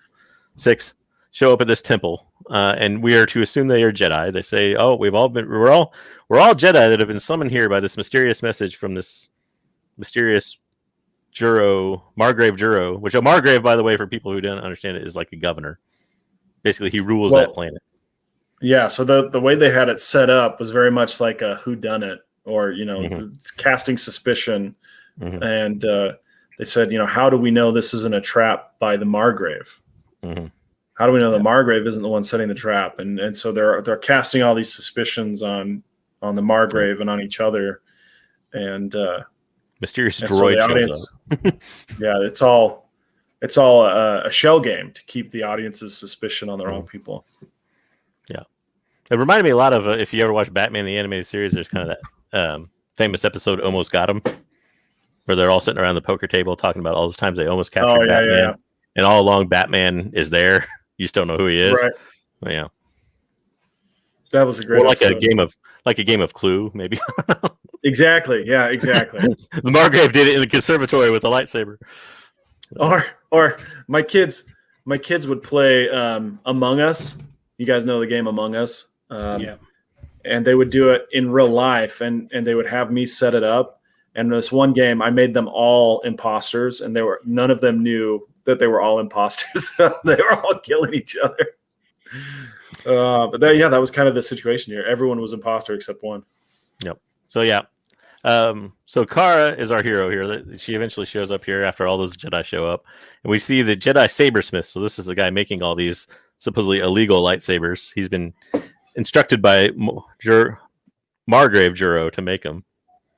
I thought this was interesting. So when she lights up a lightsaber, the smith explains that ability of the lightsaber and the color of the lightsaber is determined by the force ability of its user, which is an interesting and different way.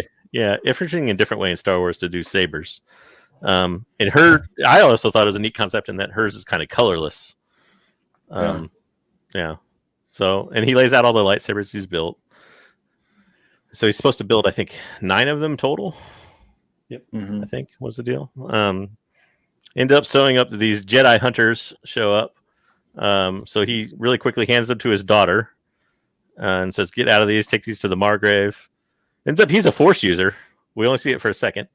So he blocks a blaster shot. Ends up blowing himself up because it hits the kyber crystal which, by the way, another weird thing. He's tempering the kyber crystals. That's how he gives them the certain abilities, I guess. Which is a weird concept. He's actually tempering them and heating them with a hammer and then smashing them, which was interesting. But so basically he gets knocked out. He's still alive, gets knocked out and taken by the Jedi hunters. And we end up showing that's Margrave there showing off the droid showing off the Margrave's lightsaber to these people, which if you hit the next slide for me, it's interesting that that's the guy that they decide, oh, hey, pick this up. I want to hold it. And none of these other people hold it.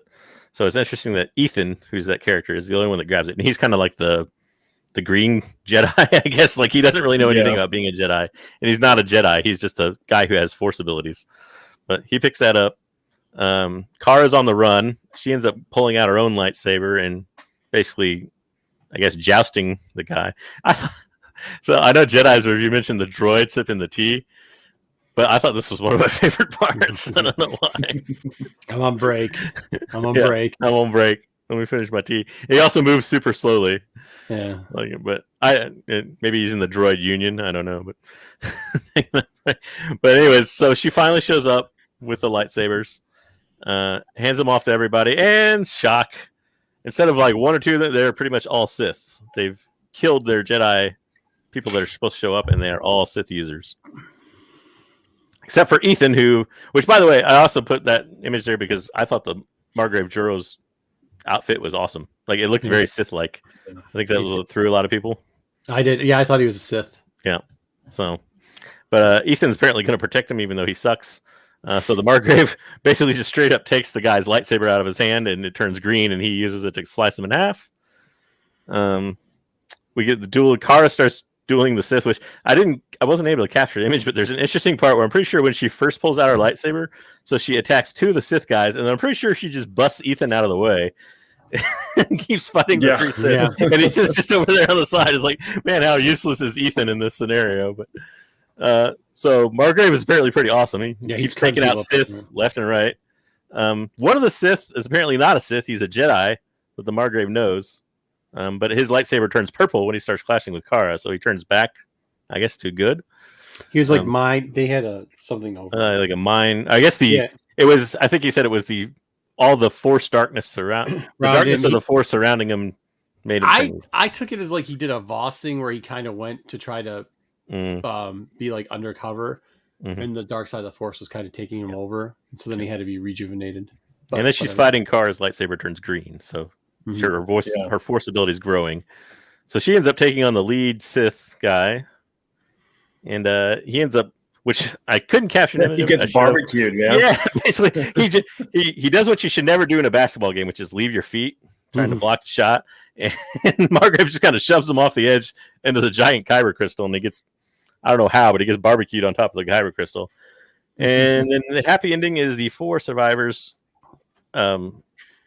Well, he said there's more too. It was weird because at the end he was like, you thought they killed those Jedi, but then he kind of hinted that maybe they didn't kill them and maybe they're still out there. I don't know. It was weird. I don't know. I'm sorry. What was that? At the end, he kind of hinted. I don't know if you caught it, but he kind of hinted that like maybe that those guys, the Sith that were posing at him, didn't actually kill all of the Jedi. That there still are some out there.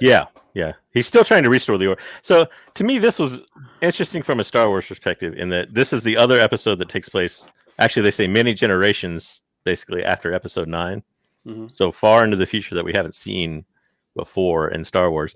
And to me, this was the most Star Wars episode out of all these, as far as like it being very Star Wars-esque. that seems like if they ever made like an actual anime series or something, I would think this would be a storyline they could take, almost like if it were a new version of the New Jedi Order, like what like Luke did or something like that. It seemed like they gave the ability to have like 2 or 3 of these still be like a second portion or something. Yeah. There's another one in the second half we haven't done yet that I think if they go forward with a series, those would be the ones they go forward with. But all right, so that's it. We got that. We will definitely we'll maybe shorten up the real reviews next week, but we will definitely do the Jedi Johnson reviews because those were great. So, I think if the viewers want it, then yeah, I'll do. I'm going one a day. I'm not gonna. I'll try to run through them again. Not gonna cram them. Yeah. Overall, how do these rank? I mean, it's you two know more about watching this type of stuff than obviously me and Jedi do. Were any of them just like you're just like, oh, good Lord, why am I watching this? Or were they all? Because I think some people feel that way, like outside of watching them. I mean, like even I think like you can't just walk in as an being fan of anime and be like, these are all for me. This is very different styles across 7 different studios. But so you can appreciate if it's done well. You know what I mean? Yeah. Well, I mean, there's even I didn't really like Tatooine Rhapsody very much, but I can appreciate having knowing anime all right, I guess, not super well, but enough that I know a little bit. I could appreciate like the art style and stuff and see what they were trying to do, but at the same time, that art style is, as an anime watcher, has never been much for me as far as my style goes. Right. Like I just don't watch a lot of anime animated in that style. So, I mean, that was kind of, and I think a lot of it, like if you go in as like a pure Star Wars fan, never having watched anime, I don't know how to put it. I guess this is the thing. You got to go into it with an open mind. Yeah. So, and I'll just say this. So I did not enjoy it. I mean, I kind of. Really? Well, you're listening to it in Japanese, man. Yeah, that's true. That's true. Let me put it this way. Do you think the way you watched it, do you think you gave it a fair shot though? No, I mean, Marco and I talked. I mean, there was some entertainment value to this, obviously. And but I'll never know because I'm not going to go back and watch it again. But I asked I'm an old man or oldish, and so this is probably not my cup of tea. But I have 2 in their 20s sons. One really likes Star Wars. The other tolerates it because his old man likes it. And I asked them both. I said, "Hey, they're doing a Star Wars anime. Are you guys in?" Neither one. I were like, "I'm not into this." And they both watch anime. I mean, they watch all those anime that I can't pronounce the names or don't know the names and whatever. But they were just like, "Nah, not interested." So I'm like, "Okay." Yeah. Well, I think the format of it being an anthology too puts even both Star Wars fans and anime fans will put some people off. Just because it's not connected, it's not canon. Like there was a lot of people I talked to when it was coming out, and you guys know from IG postings and other stuff that I was pretty hyped on it. Okay, but at the same time, there's a lot of people I talked to that's like, it's not canon. I'm not even going to bother with it. I don't care. If it doesn't flow. Yeah. Which to me I find odd because the complaints of when Force Awakens came out, everybody's like, well, this is just a shameless rehash and, super boring and all that. I want to see something different in Star Wars. So then Disney does something different and you still get complaints that it's too different. Yeah, you're always going to get complaints. Yeah. I could appreciate that they were done well. I obviously am like Half Price and everybody else that really liked the first one, but I like the Kurosawa stuff. So like that. And I didn't actually have a problem with Rhapsody. I thought maybe if they could make them time limited, like shorts, like 10 minutes, not go so, because I just remember like going back on some of the longer ones going, oh shit, man, I wasn't paying attention. I like turn away, start doing some work or something like that. And I think if they just would have made it like standard timing, like 12 minutes each, get them in, get them out. Like you didn't, even with that last one, it was, the fighting scenes were good and everything like that, but like they dragged on a little. I think we all figured out they were they kind of, I didn't, I thought it was a pretty good twist that they were all Sith. Yeah, I was thinking like 1 or 2. Okay. Well, yeah, but I think we knew that the Sith were there. They kept pinning. Well, yeah, but I mean, the twist was that there were 6 of them. It was everybody with them. But I mean, you didn't need to you didn't need to go through every room of the Clue House to figure that there was a Sith in that room. Yeah, right? And that's kind of what they did. They went through every room. And it's like, okay, well, we know they're there. Like, just show us which one is. The one that surprised me was that he wasn't. But either way, so I think they could have shortened it up a little bit. But I hear what you're saying too. Sam, how were you on these? I don't. Yeah. So one of the things that you get a lot in like a Japanese manga magazine is the concept of a one shot, which is essentially an audition for a larger series. And these definitely, to me, had that kind of one shot, sizzle reel, proof of concept feel, audition for a larger series. You know, they're showing you the characters and the signature style and trying to sell an audience on an idea or maybe a production company or even Disney, the studio, on an idea that could be expanded into a larger framework, larger series. And so this is really kind of, you know, voting with your eyes, the things that are going to get the most views and the most thumbs up and the most stars are the things that you're going to see more of in the next set. So if you look at it that way, you know, watch the stuff that you like more and Disney will produce more of it. And, so I definitely get the feeling that, you know, again, if I were going to watch this style in English where I could understand the dialogue, I will say that I think I would probably rather watch that than Resistance. Yeah. There you go, dinger. Yep, 100%. Yeah, way better than Resistance. Way better. The first episode so far, and I loved it. Cool. Yeah, the first one was good, Justin. Yeah, all right. And they weren't all the same quality. Like they ranged quite a bit. Even looking at like the star ratings on IMDb, they range between 5.5 and 8.7. And I really found the one that I found the worst was the sister brother Luke thing. I don't know why, but I just was not. Yeah, to me, like that was the one that, like, they nailed it on. If you read like the concept of it, or if you watch like the production videos on it, like they nailed the concept of it. I love the concept of, basically it reminded me a lot, instead of Luke and Leia, it reminded me of the Solo twins. Is it Jason and Jaina? Jaina, or how you say it, but kind of an inverse of that, because I think they both start off light and one goes dark.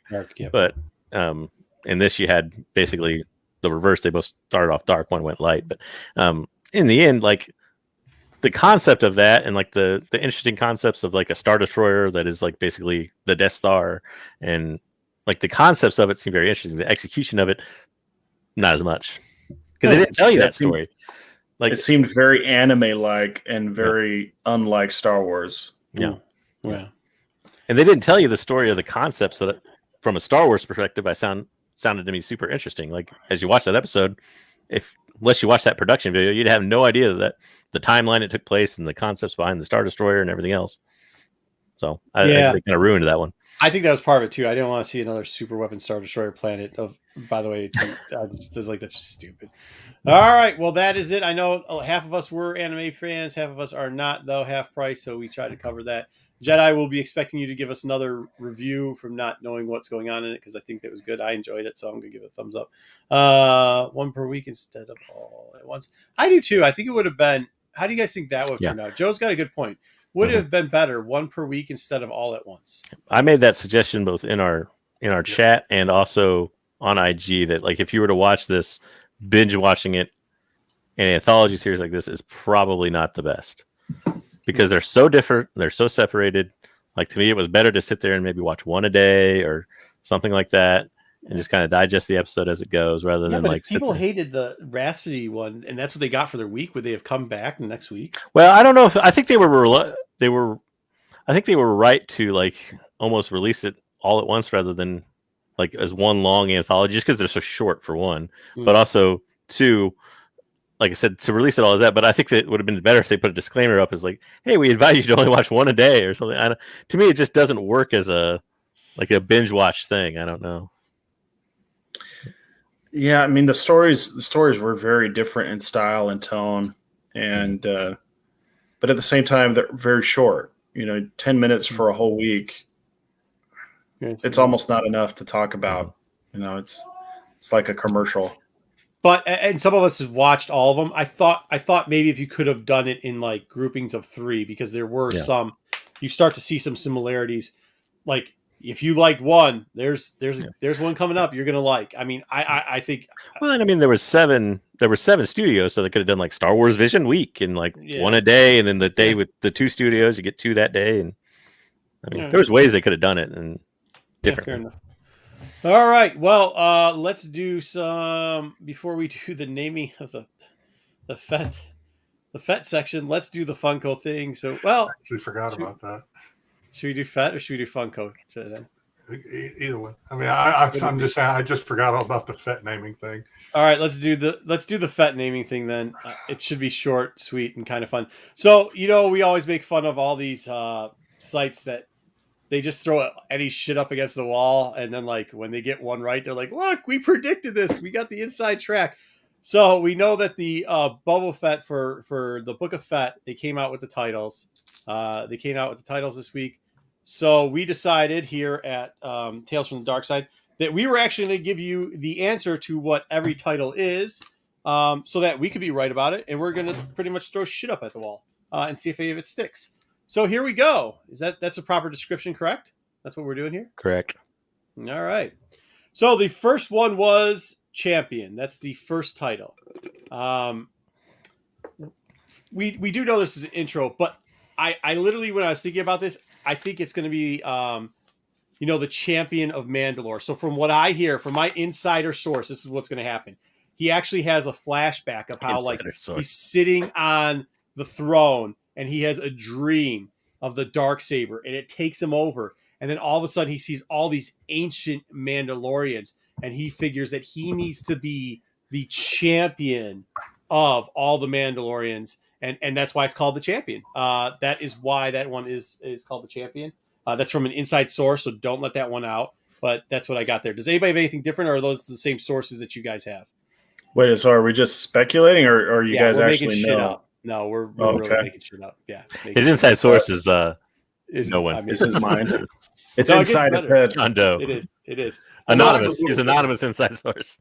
But then here it goes. So number 2, though, this one came from a true inside. Wait. I got one for the champion. Okay, go ahead. What you got? He's in a gladiator arena and he comes up and he's the champion, or he's fighting the champion. Who's the champion, though? Yeah. You got to give a spoiler. You got to give a speculation spoiler so people can buy comic books. Okay. It's that guy with the backwards knees and the lizard head. Hey, the Sergeant Creel. Sergeant Creel. Okay, Game Master. He's a champion. Yeah. Oh, he's fighting the game. That makes sense. Game Master. Good. Yeah, that works. Does he have the lightsaber still or no? Sure, why not? Very good. Yeah, Very good. Do it. I think I know what it's about. I think you had for the algorithm. Okay, what's your inside source say, Jedi? So I think we're overthinking it, to be honest with you. So Boba he's on the throne. Fennec is at his side. He's like comfortable, and he's like, pull my finger, and then he's like, champion. Okay, you're overthinking. We have inside sources. All right, inside source next. Anonymous inside source. Anonymous inside sources. The next anonymous inside sources is called the Assassin. So I really had I called all the people. I called Timmy the Tutu and like Jimmy the Jam Jam, and this is what they got me. They said, "Listen, there's a lot of assassins in Star Wars. There's Zam, and a lot of people think this is about Sing, but it's not about Sing. You could do a Maul thing, but it's not about Maul or Ochai or Death Sticks." What it really is, number 2, we know because we've seen a hat, and the hat is a cowboy floppy hat. And this is because of the dent in his head.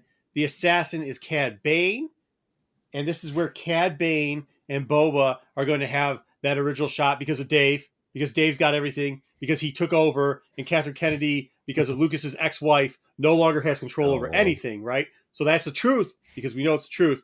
So Dave took over. He's taking over the entire studio, and he's bringing Cad Bane, and the assassin is dedicated to Cad Bane, and we finally get the famous dent shot in his head. That's it. True source, anonymous. Are we positing actual theories too, or just go ahead? Yeah, you can do whatever you want. I do think this one's going to be about Shand. Some sort of assassin rivalry with Fennec Shand, because she's one of the only assassins that we know about that have shown up in these shows so far. So I think this one's going to be a Shand-centric episode. Yeah, but we have to put Cad Bane. Any rumor starts with Cad Bane. I mean, so that's Cad Bane. Anybody else have any rumors that they've heard from their connections? Nope. Good. On to the next one. Wait, who's the gal that put the spider legs on Darth Maul? Oh, The Mother Townsend? Yeah. Is she an assassin? No, she's dead. No, Crazy, Oh, okay. crazy witch lady. All right. Crazy witch lady. Yeah, it was like his brother in Crazy Witch Lady. But all right, next up is number 3, the Syndicate. Okay, there's 5 major syndicates. Obviously, we have to choose one. The syndicates are the Crimson Dawn, Black Sun, the Krymosh, which is like the little guys that end up dealing with the droid syndicate. So that's a combo there. The Hutts and the Pike. Obviously, if you think Death Sticks is going to show up in... Oh, I'm surprised nobody said Death Sticks was what's going to be in 2 with the Assassin. I was hoping somebody would say that. Because that was You already said it wasn't. But I also had an inside Yeah, source. you that said it I wasn't. don't want to contradict your anonymous inside sources. There's 2 inside sources. They say Death Stick's going to show up in the background. Oh. So she's going to show in the background. If she shows up in the background, then it's going to be Crimson Dawn is going to be in Syndicate. But also to Greco Hutt. We're going to have Greco Hutt, the 18-pack, or the big arm. And we're going to have Buku Hutt from the War of the Bounty Hunter book is going to show up in here. And Boba the Fett is going to get smacked between 2 Hutts. One's going to hit him with the 8-pack. The other's going to start punching at him. But he's going to blow him up with a rocket and throw the other one into a Sarlacc pit. Inside source anonymous. That's what's going to happen. And he's going to take over the entire Hutt cartel. There we go. Inside source. Anybody else got anything? Any syndicates you guys think are going to show up?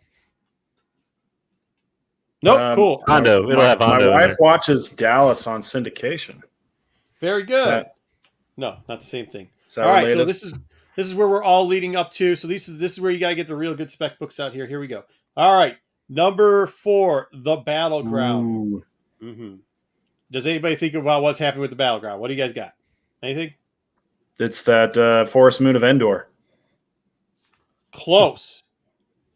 He goes back because remember in the Champion, he had that permission how he was going to be the champion of all Mandalore. So he goes back to Mandalore and he checks the Battleground that was the Siege of Mandalore to look so if he could find any type of relic or anything like that, right? This is what the inside source says. So he's on Mandalore. They have pictures of him on a planet that looks like Mandalore, and he's looking for artifacts. And there's a vision, and it's a vision, and it looks like there could be another vision of a Mandalore on the Battleground on the planet Mandalore. So there we go. Next up after that, we have got Concord Dawn. So the homeworld. So after he has this vision, the vision is actually of Jango Fett. That's what the script says. And it says that he then decides that he's going to go back home to Concord Dawn, where his dad was a foundling. So they're going to have a link up there. And when he gets there, he's going to find a little transmitter. And the transmitter tells him that his dad technically wasn't a foundlinger, that he was actually a true descendant of the first Mandalores, right? So that's what he does with the homeland.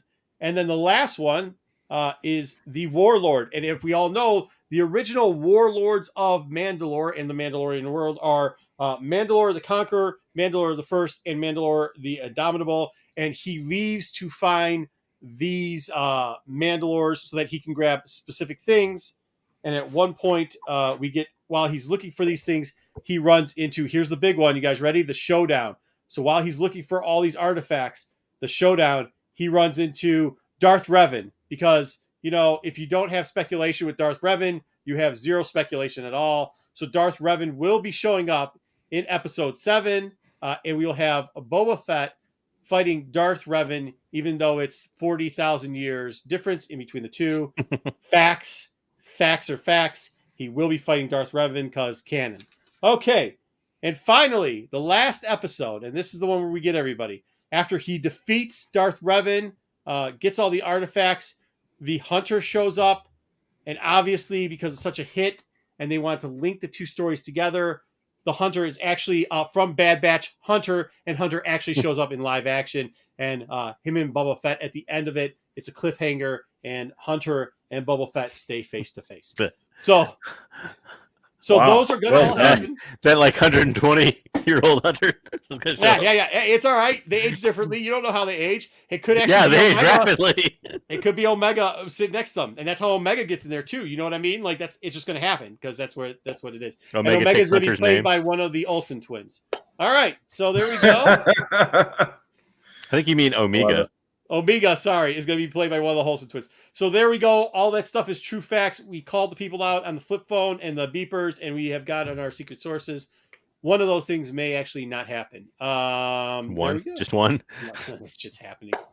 All right, there we go. That's it. But I figured, what the hell? Everybody else does it. Why shouldn't we do it? We should just guess and say. Good time. Do you think any of that would happen? I think the Cad Bane thing might. They could actually do a. They already put the dent in his helmet. I know, but it could be because of that. They go back and do. They bring Cad Bane there, and give that's him a dent, like on top of the dent, like. No. But they do a flashback to the dent or something like that. Oh, we're making up stuff for titles of the release Book of Fett titles. We're just throwing shit up against the wall. Hey, Thunder, what's going on? Actually, man, I should have half price. My bad, dude. We didn't get Mephisto in there. I should have put Mephisto in there. One interesting thing that they, like I said before, like traditionally you hear it called the Hutt Cartel, not the Hutt Syndicate. Although a syndicate and a cartel are essentially interchangeable, but it's funny in Tatooine Rhapsody, like they in the English dub they say Hutt Syndicate. Like I was like, oh, okay, so now it is a syndicate, I guess. But I thought if that would have been interesting if that was Crimson Dawn, and then you could have people like Destic and other people in there. You could. There was a double option there, but that's it. I mean, I think I got every single piece of spec in those 8. Like, I think I got them all in there. I mean, I had Darth Revan. I had Death Sticks. I had Crimson Dawn, Jango Fett. The only thing I didn't do, I was going to go Grievous at one point, but he really did set on fire. Oh, it wasn't outlandish enough. You didn't have like, well, you did get Darth Revan in there. I got Revan in there, and I got Mandalore the Inevitable. I got the Mandalorian the First and Mandalorian the Conqueror. So I got all 3 of those. You had the Hutt, so that could bring in Lone Pop. With the Hutts, I could have brought in Low Pop. Yeah, I should have done that. I mentioned Sing. You didn't have the Green Bunny guy. Jackson. Well, you know what? There's 8 more episodes, right? So when they release those, we might be able to. Right? Isn't my inside source says Jackson's going to be an Andor. So I might be able to still get those in. Huh? I thought it was funny because Marco and I were talking before the show, and I said I had forgotten about it. I had not even looked at any of the titles yet, and he's like, "Oh, do you want to see them now?" I'm like, "No, I'll just see them when we're live on the show." So you brought up the first one, and I made the fart joke about pull my finger. And then as you went through every title, it was dawning on me, every one of those titles could be a fart game, with the exception of Homeworld. Yes. You bring them back up. The assassin ground. Yeah. Now I want to see. Okay, hold on. With the exception of Homeworld, I think. All right, so now we're getting fart jokes instead of dad jokes. New segment. Here we go. We're not going to lose any viewers on this one. All right. Boba Fett slides. Here we go. So the champion was a fart joke. You got the assassin. Okay. You got the syndicate. You just need the secret assassin. I get it. You just need more than one person for the syndicate. Battleground. It's a melee. It's like everybody. Homeworld. That's the one I said was. That's the bathroom, man. That's the toilet. Yeah, Homeworld. You got the Warlord. I mean, come on, self-explanatory. You got the Showdown because there's only 2 people left, and it's a showdown. Or you have the Hunter, which you probably have some people running, and you got to go hunt them down. And Blue Dart. Overthinking it just a little bit. Yeah. Maybe a little bit. It's about as good as Mari stretch, so to speak. Not as good as dad jokes. Well, nothing is. No, it's the same. I think it's on the same quality there. Home Fart Game. There we go. Homeworld could have been a fart game at his crib. All right. Last up, let's get into the Funko business. I don't know. I thought that was okay. I probably should have done a little bit better of a job with it, but no, you nailed it. You killed it, man. Don't sweat it. All right. It was amazing. It was tough. The champion one was tough because it's always just a recap one. But your inside source was spot on. I know. I got them all. One of those has got to be. Look, I covered almost all of it. So, I should have thrown Yeddle in there for some reason. All right. Yeah. Cal Kestis actually hasn't appeared in any comic. I actually haven't given. Yeah. Actually, you know what? Also, I didn't get in there. I should have got him in, even though they're all dead by the time as the Inquisitors. Could have done that. And then Black Cake. But you know what? There's 8 more episodes, so I can get them in. All right. Next up is the Funko Bounty Hunter Collection. Jedi, are we ready? It's more than that, but okay. That's where we're going to start. Why is the count? Yeah. No clue why the count's there. Well, the count is going to help us count. Are you going to do the voice? Do the voice. No, I'm not gonna. Oh, 1, 2, 3. I would probably insult somebody if I tried to do that. That would make someone angry. Okay, so GameStop is if you don't know or don't follow Funkos, GameStop is on board with the Bounty Hunter. 2021 is the year of the Star Wars Bounty Hunter, it seems, right? So GameStop is releasing. Basically, it's supposed to be when you put all these Funkos together, it's gonna be the scene on the destroyer in Empire Strike Back when the bounty hunters are getting their instructions. Like a connecting set. Going to be a connecting. I assume it's supposed to be connecting. That is my understanding. So the ones that's already been released. You can go to the next slide if you would. So Boba Fett was the first one. Bosk, I think, was a month or two ago. Diorama. And then IG-88, which I just picked up. So I do feel committed. So I am putting these things together at this point. I think that I don't normally take my Funkos out of the boxes. I think these I might actually take out of the box and try to put them together. And then Forlome is coming out. So what do we got? We got 4 so far, right? So 3, ha ha ha. 4, ha ha ha. 4. And Dengar is pre-ordering right now. Mm-hmm. The next one, which is going to be 441, it's going to go by quick, is going to be Zuckuss, right? Okay. And that's 6, right? So you can go to the next slide. So Zuckuss is going to be 6. So I think Marco probably doesn't remember because he forgets everything Funko. He just entertains me and nods his head a little bit. Mm-hmm. That's true. So I was like, inside sources, that's correct. I was like, good. I was like, hey, there's only 6, man. There's only 6. Why is there 7, right? And then Marco's like, well, it's Darth Vader. And I'm like, well, Darth Vader's not a bounty hunter. It can't be Darth Vader. Well, I believe he's probably right. It's going to be Darth Vader most likely. Well, because this is the scene. This is the diorama scene of right. of the in Empire. No, so it hasn't been confirmed yet, but from everyone I've talked to, including Marco and a couple of the clerks at GameStop, they believe that it's going to be Darth Vader too. That's my job. I'm a clerk at GameStop. Yeah. That's your inside skill. Yeah, maybe they'll sneak one on you. They're like, Dev Lumpop was secretly there. Yeah, we're gonna release the special edition later. She's like leaning up. Have you noticed she's like leaning up in the back? So she shows up in that IG-88 book. Spoiler alert. But in the one shot. But like she's always just leaning in the background for some reason. She's in the background. It's like, why can't we see what she could do with the unlocked jaw? Like if she could lizard out another thing and like we almost like Alien. Yeah, like Alien it. All right. So what do we got after Vader shows up in this? So Vader's going to be the last one. So that's GameStop. Yeah, I said they're going to be quick. If you're interested, like I said, you can pre-order them at GameStop. Well, I think, like I said, the pre-ordering Dengar now, I think, and then the others will be you can pre-order. Oh, that's 100%. That's 100% him because where he stands, if you look at this diorama, how you put it, the piece that he connects into. Yeah. Yeah, it's 100% Darth Vader because he hangs into that piece. Yeah, absolutely. All right. Next up. So these are hitting the streets now. These I thought were pretty interesting. These are a couple of the viewers have already gotten a couple of them. I know the Godfather Dom Tober has gotten a couple of these.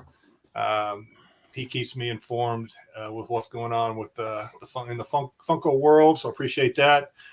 So these are actually based on the 1977 first run of Star Wars, the characters. I think they look pretty cool. There will likely, hopefully, be more of these. But as it stands now, we have the Stormtrooper, we have Luke, C-3PO, my man, and Darth Vader. What I actually think is most cool, and I've looked for these when I go into Target, because these are Target exclusives. I've looked for these. They're not, at least they haven't made it to my Target yet. You probably had to pre-order it or get it, buy it online. If you go to the next slide, Marco, thank you. I am sorry. It actually has covers of the comic books on the back of the box. So these would be some that I probably would not take out of the box just because I think they present pretty well as far as the covers go. What I don't understand for the life of me is the decision making on some of these. You have Star Wars #1, Luke's first appearance, got it. I think that's number 4 of Darth Vader. You have Darth Vader with the red eyes, but then you give C-3PO and Stormtrooper the same cover. I don't understand that. He seems like you'd give them a different cover, at least one of them a different cover. So I don't know. Could have given them riding on the dewback or something. I don't know. Could have given anything. I mean, there's so many covers that have those two characters on there. I don't know why they gave it the same cover. It really kind of irritates me, but I don't know. I don't know who makes those decisions. But if they're on the back of the box, so how would you flip them around and display the back? Yeah, they could. Well, they do the 4 thing where you put or you can pick them up and just look at them. Well, somebody call Slow Wookie and tell him in the board meeting that he needs to address this. I'd say you buy 2 and or you could do that. Yeah. Okay, so these actually some of the stuff, like I said, Dom feeds me information. Thanks Dom for keeping me in the loop. Next slide. So this Leia at Yavin is pre-ordering now on Amazon. I actually have a small collection of Leia Funkos, so I'm kind of debating whether or not to actually pre-order this one or not. I haven't pulled the trigger yet, but it is in my cart. And that's not Chewbacca's medal, or it is? It should be. Okay, that's not it. That was a joke and it didn't work well. Okay, well, whatever. All right. Okay, and then so this is what I'm finding out. Just a couple, I don't know, last day or so. There are going to be some more Mandalorian pops. Maybe, probably. Spoiler rumor alert. Maybe happen. Maybe. I think if the information that's been sent to me on IG is accurate, I think these maybe can be at least for the.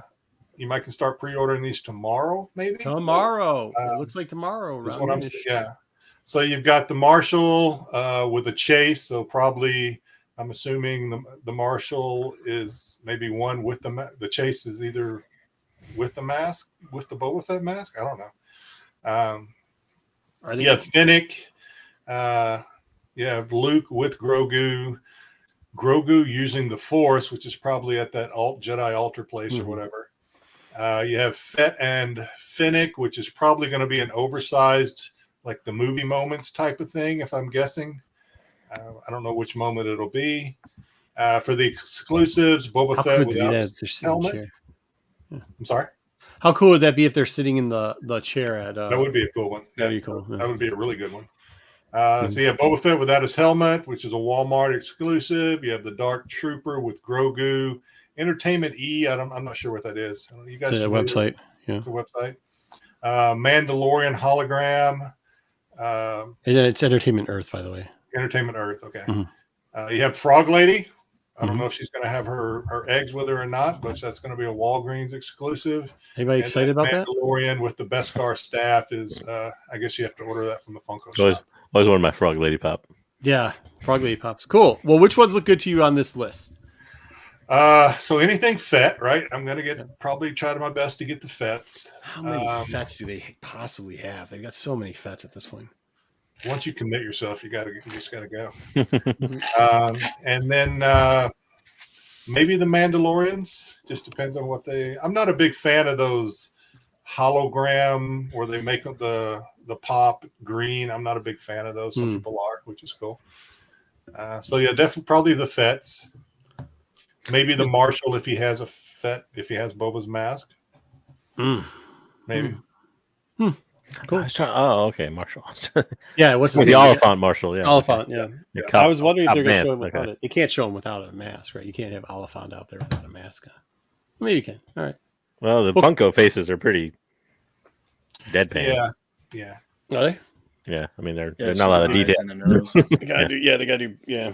I guess you're right. Well, they did that. Remember, they did the one where they had Mandalore, and it was they did a Black Series. And they did a Mandalorian without a helmet, and it was eyes and then Pedro Pascal's stash. That's that was about it. All right, well, good stuff, Jedi. There we go. It. We got Quick. some.